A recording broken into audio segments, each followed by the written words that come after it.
falar de um outro assunto, que são os erros de refração. Paradinha para água. Então, erros de refração são muito comuns na nossa população, né? E o erro de refração mais comum, na maioria das populações, é a miopia. Então, na miopia, o sujeito vê muito bem de perto, mas vê muito mal de longe. Então, os míopes são pessoas que tendem a aproximar o objeto dos seus olhos para que consiga ter foco e, então, determinar aquilo que eles estão vendo, né?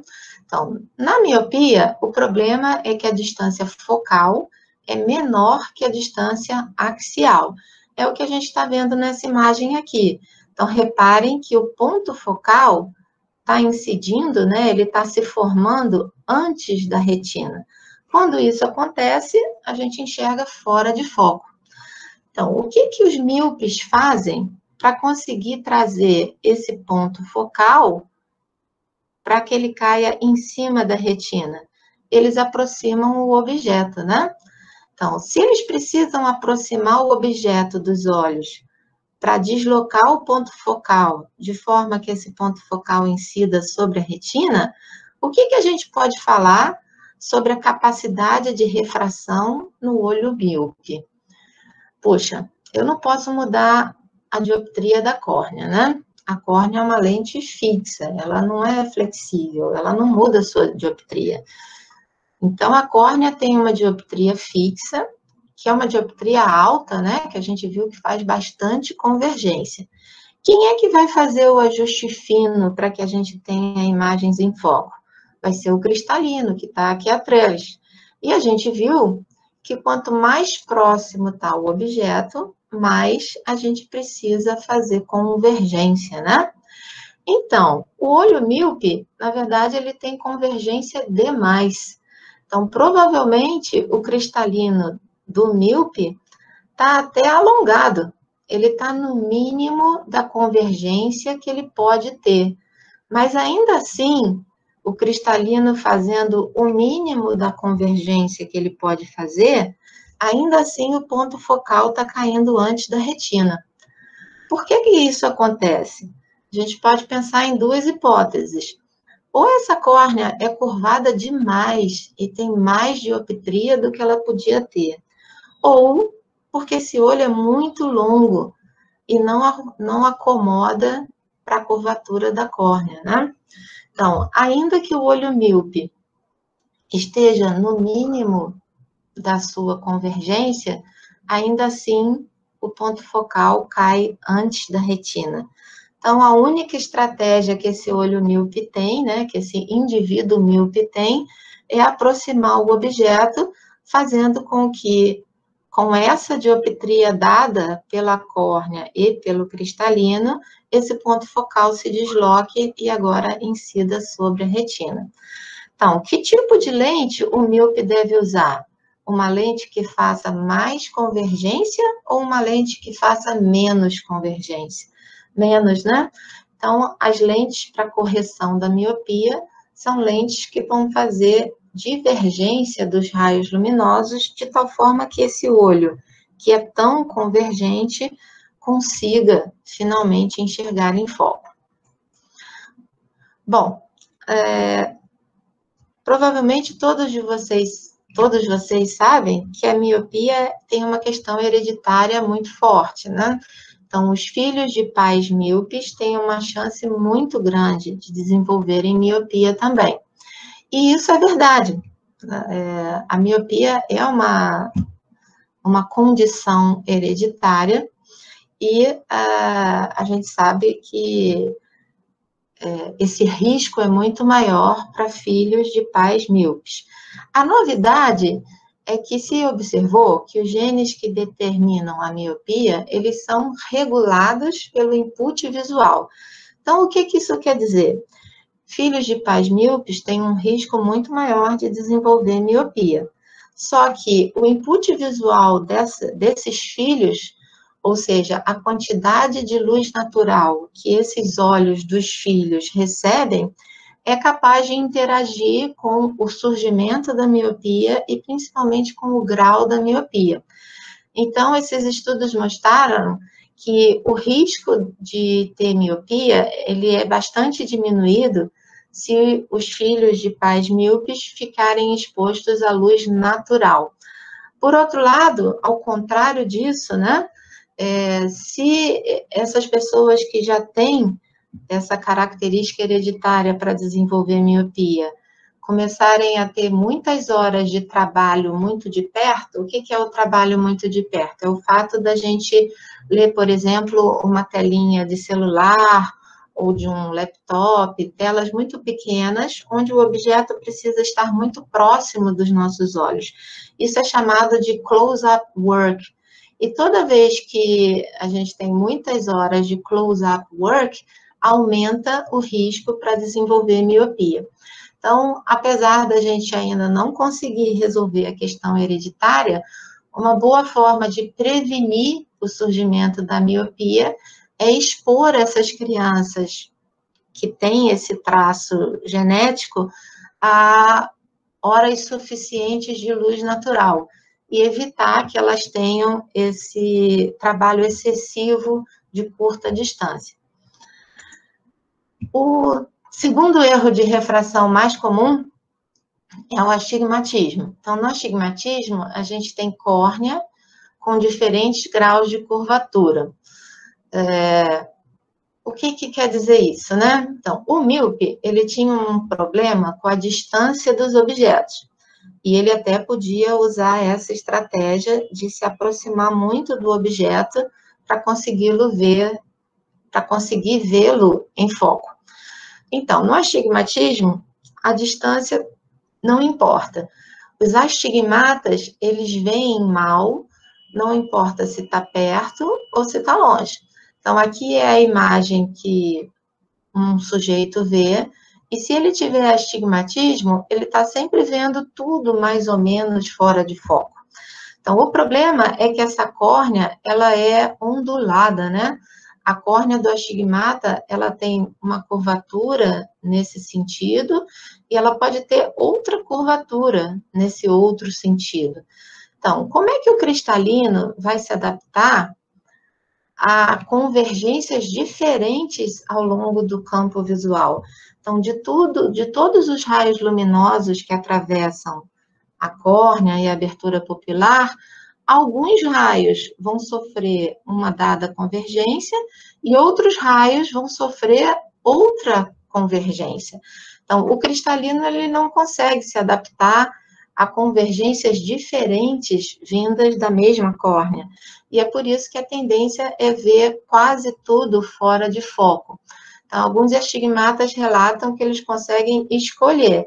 Então, eles escolhem o ponto da imagem onde eles querem fixar, e aí o cristalino se adapta para aquela curvatura, né?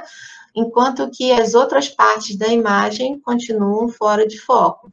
Ele nunca consegue ter foco perfeito em todas as áreas da imagem, independente da distância. Nosso terceiro erro de refração mais comum é a hipermetropia. Nessa situação, a gente tem o oposto da miopia, né? Então, a distância focal é maior que a distância axial. Então, o que está acontecendo aqui? O ponto focal está depois da retina. O olho já acabou e o ponto focal está aqui. Então, como é que o olho poderia resolver essa situação? Ele precisa de mais ou de menos convergência? Ele precisa de mais convergência, né? Então, a hipermetropia, ou a córnea tem pouca convergência, ou o olho é muito curto, e aí o ponto focal cai depois dele. Então, esse cristalino nos hipermétropes, como ele deve estar funcionando? Se a gente precisa de mais convergência para que o ponto focal caia sobre a retina. Ele está no máximo da sua convergência. Então, considerando que a córnea tem uma dioptria fixa e que nessa situação o cristalino está no máximo da sua convergência, o que o hipermétrope faz para que o ponto focal caia sobre a retina? a única estratégia que ele tem é afastar o objeto. Então, enquanto o míope aproxima o objeto, o hipermétrope afasta o objeto, tentando colocar o ponto focal sobre a retina. Então, o hipermétrope vê muito mal de perto, mas vê bem de longe. Ele vê o que está longe e não vê o que está perto. A hipermetropia se assemelha muito ao nosso quarto erro de refração, que é a presbiopia. Então, a presbiopia, ela acontece com todo mundo, né? A partir dos 40 anos, o cristalino começa a perder a capacidade de acomodação. As proteínas que compõem o cristalino, elas são continuamente produzidas e elas acabam endurecendo esse cristalino. Então, um cristalino maduro demais, na verdade, ele é um cristalino rígido.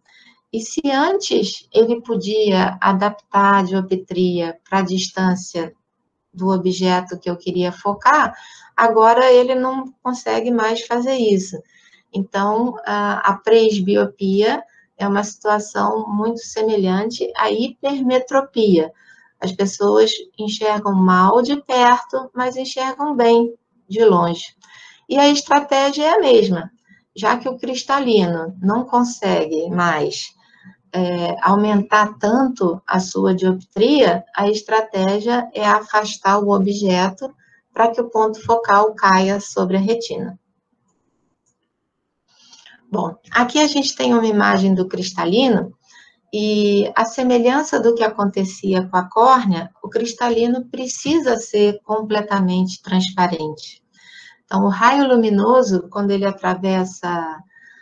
entra no nosso olho, ele não pode sofrer barreiras. Ele tem que ter todo o seu trajeto completamente transparente para que ele possa se propagar.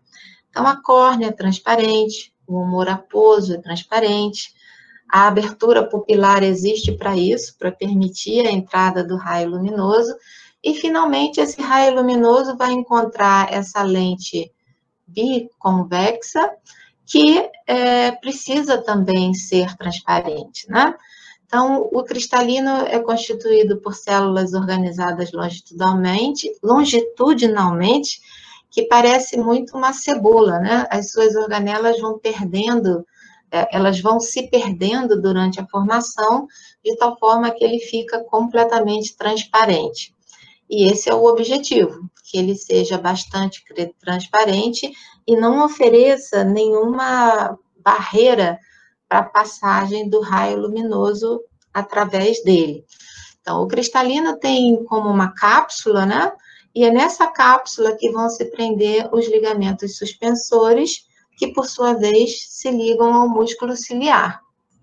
Então, quais são os problemas que a gente pode ter no cristalino? O maior problema é justamente esse cristalino ficar opacificado. Então, a gente está vendo esses olhinhos aqui e reparem que, apesar do flash da fotografia, esse olho parece que está mais em midríase do que em miose, né? Então, quando a gente joga luz no olho, a gente espera que a abertura pupilar feche. Nesse caso, está fechando pouco. E está fechando pouco por quê? Porque parece que tem uma nuvem, parece que tem uma névoa depois da abertura pupilar. Então, o que a gente está vendo nessa imagem, e nessa imagem do exame com luz de fenda, é que o cristalino está completamente branco, ele está opaco. Ele tinha que ser transparente e ele ficou opaco por causa da desnaturação ou a coagulação das proteínas que o formam.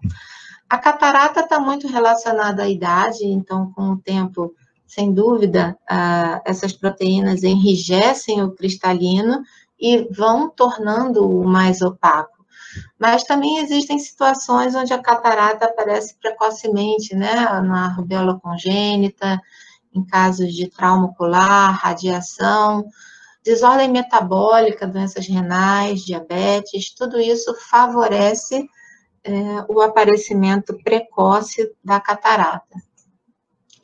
Aqui a gente tem uma imagem de como o paciente com catarata enxerga. Então, essa é a imagem vista por uma pessoa sem catarata, e aqui com catarata. Então, novamente, o que a catarata faz? Não é um problema de distância do objeto, mas todos os raios luminosos estão sendo impedidos de chegar na retina. Então, alguns raios luminosos chegam na retina e esse sujeito ainda enxerga. Mas reparem que ele enxerga como se estivesse mais escuro, diminui muito a luminosidade e tudo está fora de foco, né? Então, essa imagem ela é muito barrada pela opacificação do cristalino. Aqui, novamente, uma abertura pupilar bem grande, em midríase, onde a gente consegue observar o cristalino completamente opacificado lá dentro. Felizmente, a catarata tem uma solução muito fácil. A cirurgia de catarata é considerada uma cirurgia fácil de ser feita, as pessoas nem ficam internadas, é só um dia, né? Só o tempo ali de recuperação. E não exige anestesia geral, sedação completa. E essa daqui é uma lente que, pelo tamanho do dedo, vocês podem imaginar o tamanho dela, e ela substitui o nosso cristalino com a qual a gente nasceu, né? Então, quando o cristalino apresenta catarata, a solução é fazer uma cirurgia onde substitui-se o cristalino por uma lente artificial, que existem muitos modelos, muitas marcas de lente, essa é uma delas. Então, essa lentezinha vai substituir o cristalino de forma que a pessoa possa voltar a enxergar.